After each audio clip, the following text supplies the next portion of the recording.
बिहार में कल नियोजित शिक्षकों के लिए बड़ी खुशखबरी का दिन था, क्योंकि कल सीएम नीतीश कुमार ने उन्हें एक बड़ा तोहफा दिया था।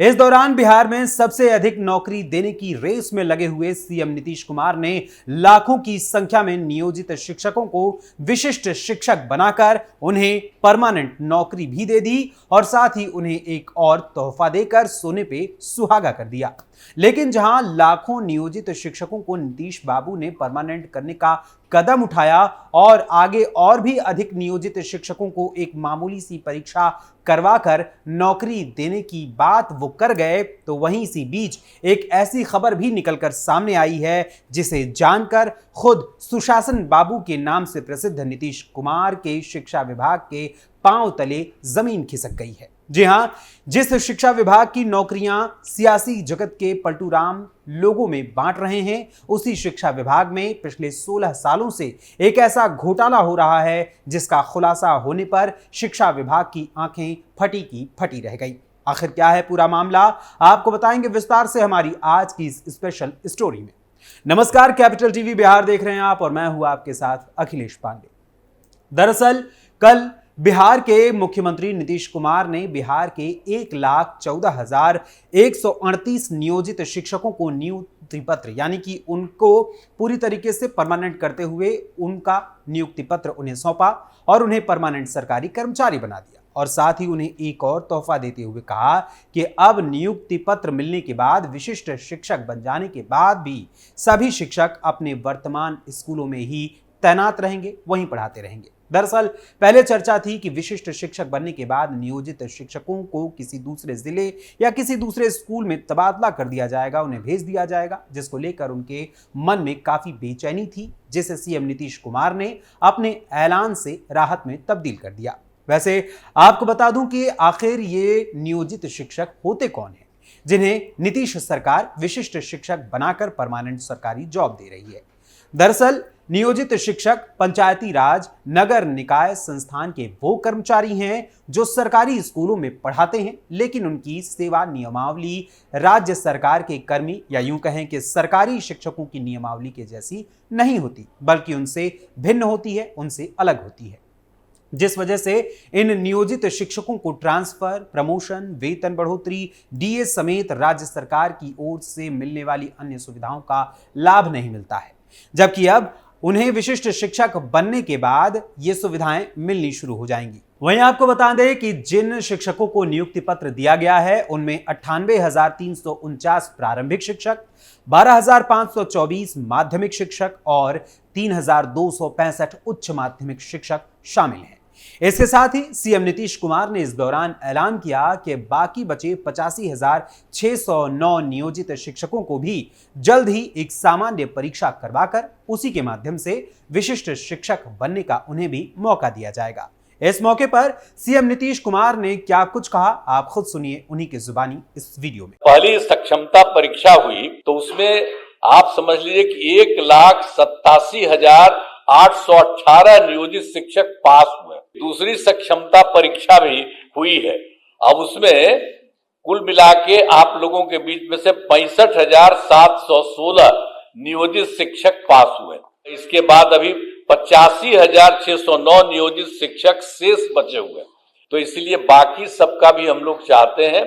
कि उनकी परीक्षा हो जाए और ये सब लोग आ जाए और सरकारी शिक्षक बन जाए। बिहार में दिन प्रतिदिन शिक्षा विभाग में सुधार के प्रयास तो किए जा रहे हैं, लेकिन इन सब मामलों के साथ ही अब आपको बताते हैं बिहार के शिक्षा विभाग में हुए उस घोटाले के बारे में भी जो पिछले 16 साल से बिहार में किया जा रहा है, जिसके बारे में शिक्षा विभाग के आला अधिकारियों समेत खुद बिहार के शिक्षा मंत्री और मुख्यमंत्री को भी इसकी भनक नहीं थी। जी हां, यह घोटाला जुड़ा हुआ है साल 2008 से और साल 2008 से शुरू हुआ यह घोटाला साल 2024 तक चलता रहा, जहां सेवानिवृत्त शिक्षकों ने कुछ ऐसा खेल किया कि शिक्षा विभाग के आला अधिकारियों के भी कान खड़े हो गए। बिहार में जिस शिक्षा विभाग को लगातार सीएम नीतीश कुमार सुधारने और उसमें नए नए बदलाव करने और इसमें कुछ बेहतर करने की कोशिश कर रहे हैं, तो वहीं इसी शिक्षा विभाग में हुए घोटाले का खुलासा हुआ है, जिसमें पता चला है कि साल 2008 में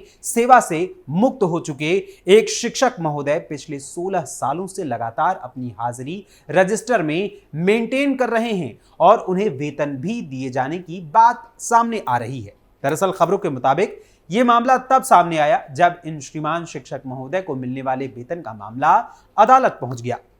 वहीं कहा यह भी जा रहा है कि इस घोटाले में प्रोजेक्ट स्कूलों में हेडमास्टर और ब्लॉक एजुकेशन ऑफिसर यानी बीईओ साहब की भी मिली भगत का अनुमान है। और खास बात यह है कि एक अलग रजिस्टर में सेवा मुक्त हो चुके शिक्षक की हाजिरी बनाई जाती थी और विभाग को इस बारे में कोई भी जानकारी नहीं थी। इसके बाद जब मामला अदालत में पहुंचा तो बिहार के शिक्षा विभाग के अधिकारियों की नींद एक झटके में टूट गई और जब इस मामले पर कार्रवाई की बात आई तो वो पूरी तरीके से इसके लिए तैयार हो गए। दरअसल इस मामले के अदालत में जाने के बाद नींद से जागे शिक्षा विभाग के अधिकारियों ने जब इस मामले की जांच शुरू कर दी तो इसमें धीरे धीरे कई परतों के खुलने के आसार नजर आ रहे हैं और इसके साथ ही कहीं इन पर कोई आंच ना आ जाए, इसी वजह से ये अधिकारी जांच कर रहे हैं। मीडिया रिपोर्ट्स के अनुसार इस मामले के सामने आने के बाद माध्यमिक शिक्षा निदेशक ने डीईओ से जवाब मांगा है कि आखिर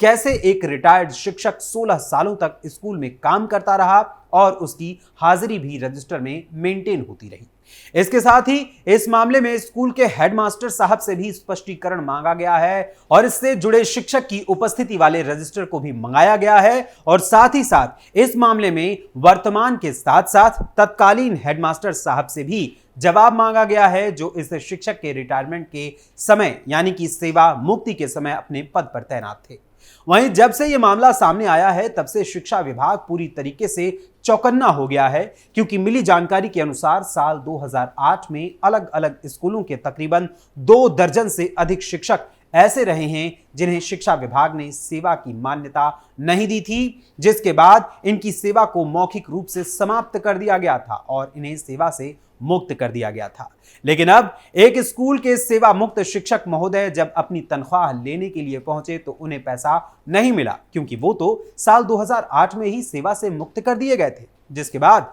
अब जब वो अदालत की चौखट पर पहुंचे हैं तब उन सभी स्कूलों की जांच की जा रही है जहां के 2 दर्जन से अधिक शिक्षकों की सेवा की मान्यता 2008 में समाप्त कर दी गई थी। वहीं अब नींद से जागे शिक्षा विभाग ने इस मामले में स्पष्टीकरण मांगा है। वहीं इस मामले के सामने आने के बाद शिक्षा विभाग पर कई सवाल भी खड़े हो रहे हैं। यदि शिक्षा विभाग में जो सेवक के रूप में कार्य कर रहे थे, यानी कि यदि शिक्षक जो सेवा में था ही नहीं, तो 16 साल से उसकी हाजिरी आखिर किसके इशारे पर बनाई जा रही थी और किसके कहने पर बनाई जा रही थी? आखिर हेडमास्टर ने बिना शिक्षा विभाग के अधिकारियों से मार्गदर्शन लिए ही उस अटेंडेंस रजिस्टर को कैसे सत्यापित किया जिसमें सेवा मुक्त शिक्षक लगातार अपने हस्ताक्षर बनाता जा रहा था?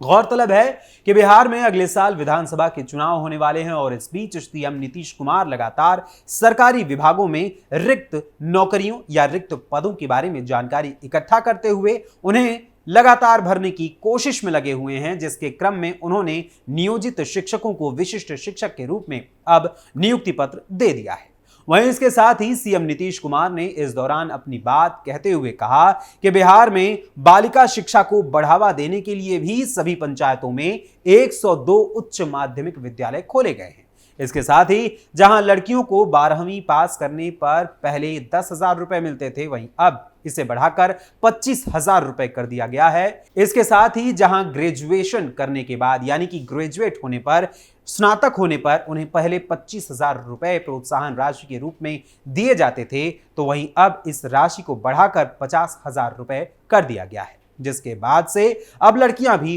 खूब पढ़ रही हैं और आगे बढ़ रही हैं। स्कूलों में लड़के और लड़कियों की संख्या लगभग बराबर हो गई है। अब एक और सीएम नीतीश कुमार जो शिक्षा विभाग द्वारा दी जा रही सुविधाओं का जिक्र करते हुए अपनी पीठ थपथपा रहे हैं, तो वहीं इसके साथ ही इसी शिक्षा विभाग के घोटाले के सामने आने के मामले को लेकर आप सभी का क्या सोचना है, आप सभी के क्या विचार हैं, हमें अपने कमेंट्स के माध्यम से जरूर बताइएगा। फिलहाल अभी के लिए आज की इस स्पेशल स्टोरी में बस इतना ही। फिर मुलाकात होगी किसी और खबर, किसी और मुद्दे, किसी और विषय के साथ। तब तक के लिए मुझे अनुमति दीजिए और साथ ही बिहार की और भी तमाम खबरों के लिए आप जुड़े रहिए कैपिटल टीवी बिहार के साथ। धन्यवाद, नमस्कार।